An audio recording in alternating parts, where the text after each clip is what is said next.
Okay, this is Travis Wayne Goodsoe. So because of the new formatting that I'm doing, and I'm still coming up with more and more issues, it's going to be easier to just redo an introduction before I get into the issue. So, Mormons, why are you still in the church? You're being played for dumb by staying. There are multiple issues that millions have left the church already for. Yes, millions have left already. Why are you still in it? So I'm going to be covering all the different issues, and that reminds me of another one, Social Club. Okay. So I'm hoping one of these issues will finally convince you to say, okay, that's it. I've had enough. I need out. And some of these should be obvious, but there's something wrong with you for not leaving. And there's something wrong with the thumbs down troll, Mormon troll, who comes on my video channel just to put thumbs down on Mormon videos. He doesn't bother to read them, listen to them. He just sees them, click, thumbs down, and moves on. So he's somebody that's subscribed to my channel, I'm guessing, unless I've allowed anybody to put thumbs up or thumbs down. And I may have to check that. But I just deleted a Mormon yesterday, but I don't think it's him. He's more of a newcomer. And he comments. And it's not really comments. He just comes on my channel to insult me. So, yeah, I'm not going to allow that. So screw you. If you can logically discuss your position, we can discuss it. But if you're just going to trash talk and insult, that's not a debate. That's not an argument. That's hatred. So, yeah, these are issues that Mormons need to leave the church for, but I'm trying to figure out which one will get all the remaining members to finally say, we're out. So here we go. It's a wild and bumpy ride, and we're looking at 24 so far. So we'll see how this goes.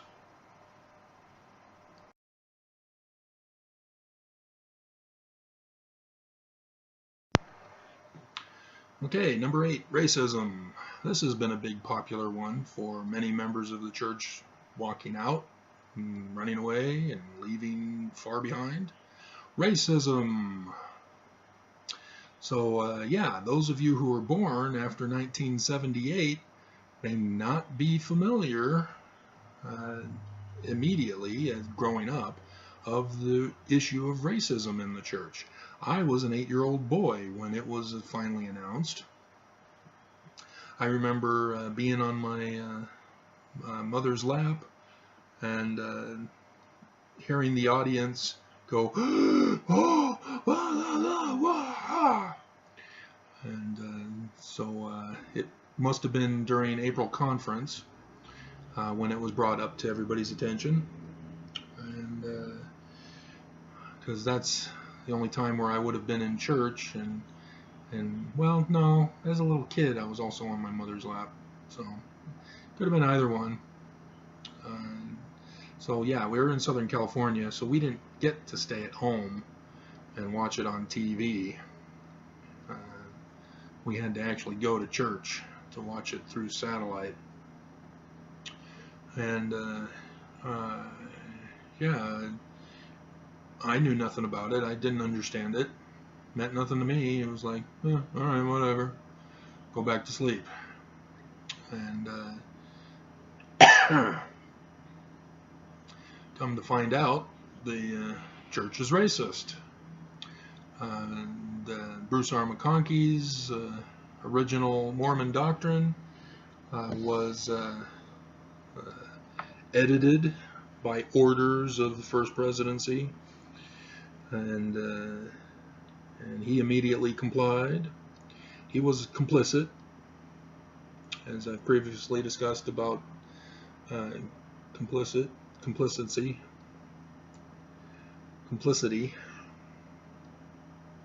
and yeah, many of the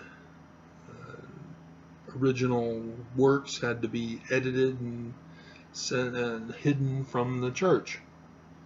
So all of the Journal of Discourses was hidden from the members of the church. And those were the conference talks since Brigham Young, because it was Brigham Young who brought it up in the first place to justify taking away the priesthood from blacks. And black members will say, no, Joseph Smith baptized a black, and he still was able to be a member of the church after the ban. And yeah, but no future black was allowed. And then Brigham Young worsened it by saying, if any white woman marries a black man, she's as good for nothing. And I think he even said she had to die.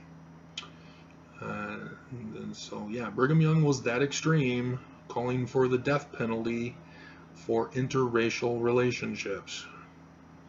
And so after Brigham Young died, the church still carried it over, but denied the white woman from getting her temple endowment. And so, yeah, they were harsh. But the gospel topic essays, Race and the Priesthood, doesn't throw Joseph Smith under the bus like they do for other issues. They throw Brigham Young under the bus. And if you're wondering, well, why wouldn't they throw Brigham or Joseph Smith under the bus for this one also? It's because, how do you establish and maintain your authoritative appearance in front of your membership? Well, for polygamy, it's okay to throw Joseph Smith under the bus because you've got to justify it. And you can throw Joseph Smith under the bus for the incorrect translation of the Book of Mormon and the Book of Abraham, because nobody else has done anything with it. You have no choice but to throw Joseph Smith under the bus for that. But for racism, well, you've got to sort of justify Joseph as not being guilty of this. And so, yeah, they had to throw Brigham Young under the bus as being the one who started it. But then come out the apologies. Well, yeah, he was a racist, but God wanted it that way, and we can speculate it's because the United States was not really big on blacks, and slavery was still an issue, and the Civil War happened, and it wasn't until 1978, after the Civil Rights Movement, that the church finally realized, hey, maybe we need more money. I mean, God is ready to allow blacks the priesthood again. Yes, it was done for money. That's all the church ever does. It's done for money. That's why I want Mormons to leave. That's how we're going to shut down the church. I mean, they could still function as a religious entity, but they'll have no membership. And so, in essence, they're a corporation calling themselves a religion, but they have no members. It'd be like the Trump organization. Wow! And so, yeah, that's how we shut them down, is take away their members. You can start by not going to sacrament meeting, because then the ward doesn't get money, budget money, for the next year. And so when wards stop getting money because there's no sacrament meeting attendance, and Nelson's going to be furious because he's the one pushing for sacrament, keep the Sabbath day holy. It's a Babylonian holy day, and we must worship the Babylonian gods. Oh Babylon, we bid thee farewell. Yeah, that's where Sabbath day comes from, is Babylon. Because 7 is a bad luck number, and they created the 7-day week, so the Saturday, which was later called Saturday, not the Babylonians, they didn't call it Saturday, and that became the 7th day of the week, and thus was a bad luck day. And so no work was to be performed on that day, because it was a day of evil. So yeah, Sabbath day, a day of evil. Celebrate today with your fellow brainwashed friends. So yeah, happy days are here again. Then Constantine created a Sunday Sabbath, and it can't really be called Sabbath because Sabbath has to do with 7, and it has to be on the 7th day, and so it's sort of weird to have Sabbath 7 on day 1 of the week. But that's what Constantine did, and eventually a successive pope, bishop, not a Jesus character, not a vicar of Christ, not a 12 apostle, not even an apostle, just a bishop, a lowly bishop who was elevated to a position of power thanks to Constantine, decided to make it an official Sunday observance. And thus our government here in the United States adheres to a religion in violation of the First Amendment, and has Sunday and Saturday a day off from work for the most cases. There are obviously businesses who still work on Monday or Sunday, or Saturday and Monday, or Sunday. So yeah, and in Utah, businesses really struggle to get employees that'll work on Sunday. And so yeah, if you want a job and you want good job security, agree to work on Sunday, and you'll be instantly hired. So yeah, racism. I strayed from that one, didn't I? Yeah, there's the Genesis group as a result of the racism of the church. They were not welcome in their regular wards. They're a minority here in Utah.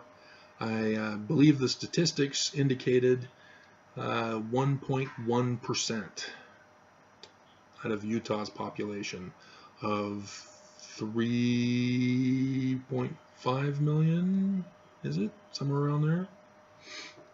So, yeah. Or is it 30 million? Can't be 30 million. Well, no. There's 300 million in the United States, and New York is a big populated, I don't know. Whatever the population of Utah is, it's only 1.1% according to the statistical report. So yeah, you can imagine that if you're black in Utah, you've probably been to jail. And that's no joke. And if you're Mexican, you've been to jail. And that's no joke. And so what do Mormons do then to make money off of jailing people? Because it's a profit business in Utah, if not the rest of the United States. And so quotas are not just for speeding tickets in the various cities, but there's also quotas for arrests to keep the money flowing freely. The Salt Lake County Jail back in 2008 was averaging 3,000 arrests per month.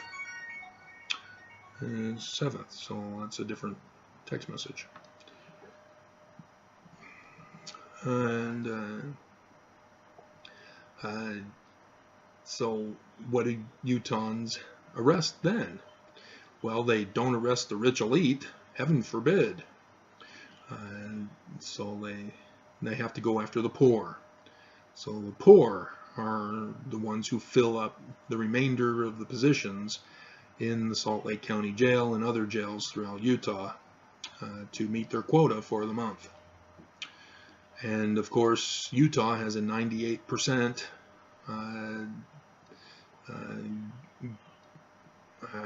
conviction rate of having people plead guilty without going to trial to be found guilty, because they let them rot in jail because they're all poor. They can't afford bail.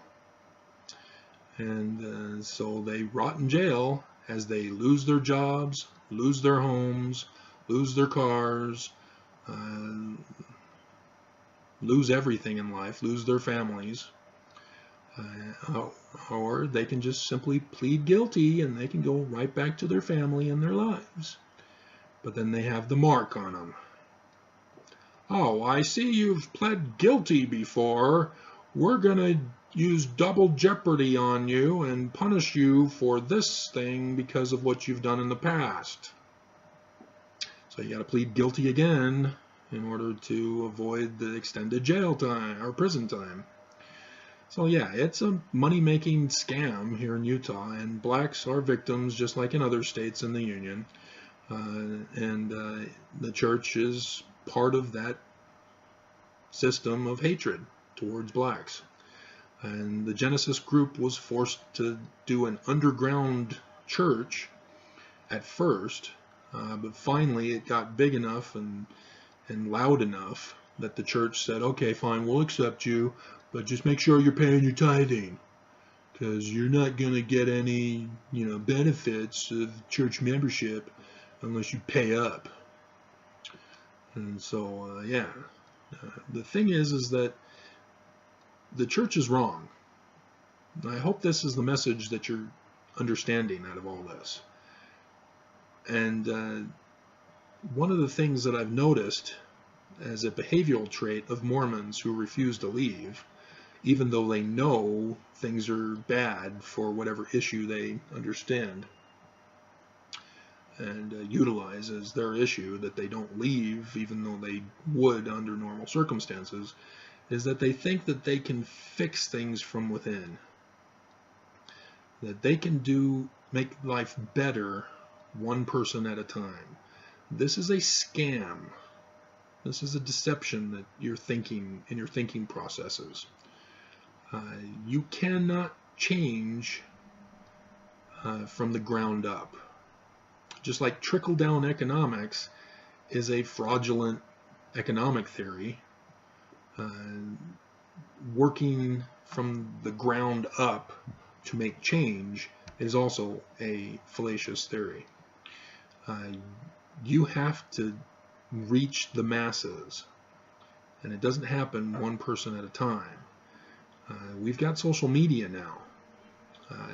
If YouTube was not throttling me, there would be masses of you, just like you're going to other sites who are critical of the church, who yet still don't have as much knowledge about how to criticize the church as I do. I would have tens of thousands or hundreds of thousands, maybe even millions of people coming to my website or my YouTube channel, and yes, my website too. My website is more popular than YouTube. Google has stopped throttling me as I paid up to become a .com, and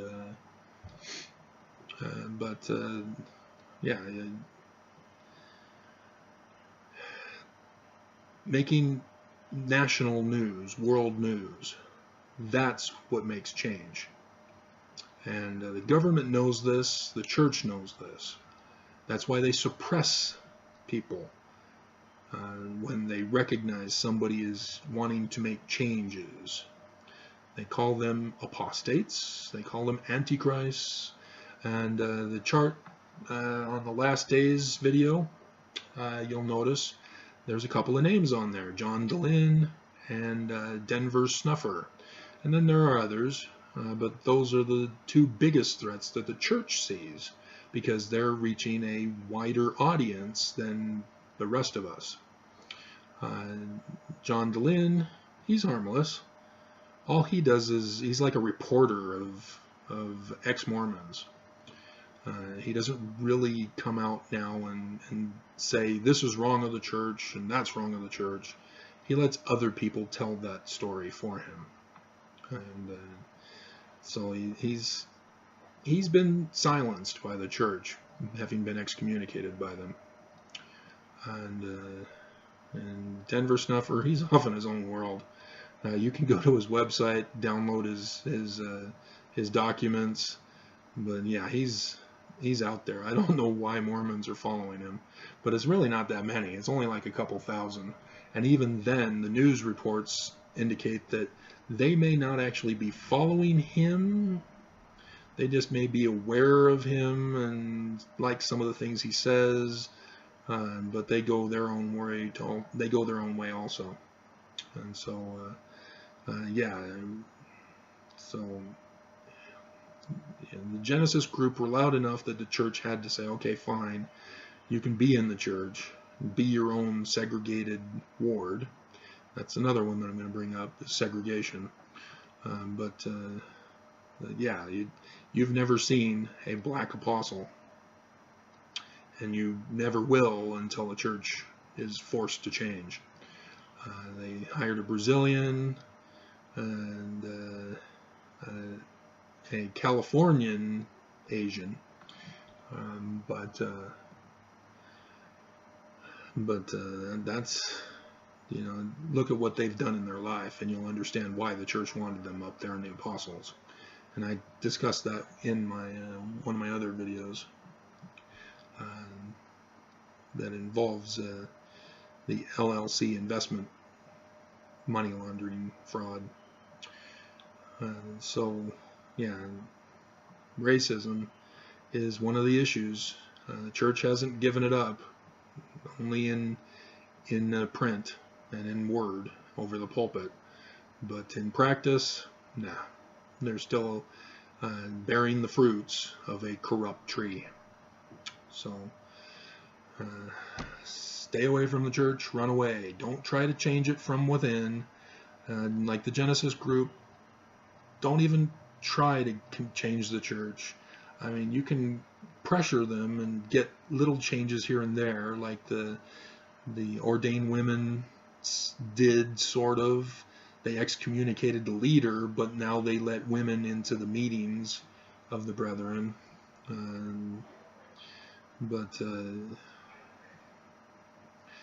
Yeah, the Protect LDS Children, they've done the best. They gathered petitions, presented those petitions to the church, and then the church says, okay, everybody but men can now have a witness, but you can't record it. No recording. We don't want proof. We don't want evidence against us. You're a religion. There shouldn't be nothing to hide. We would be bored listening to recordings of interviews and meetings, because it would all be talking about how to help people, how to love people. And so, yeah, it's just absurd. The church is just so wrong. So which one of these is it going to be, members? Which one are you going to leave over? You know, we need a restoration. So the Genesis group, yeah, they love Jesus. That's great. But you don't need the Mormon church to love Jesus. If you want the celestial kingdom as the church presents, we need to restore the church, because it can't happen by changing the church. You can't put new wine into old bottles, or goat skin things. That's what they had anciently, and that's what it's referring to. They didn't have bottles. And so, yeah. So, to those black members of the church, I hope this is the one that causes you to leave. You know, stay away. You don't need the church to worship Jesus. The Zoramite story tells you that. So, How many members am I affecting by now? This is what, video 7 or 8? I've forgotten already. I think it's 8. Maybe it's 7. So, leave. O Babylon of the Church of Jesus Christ of Latter-day Saints, we bid thee farewell. Okay.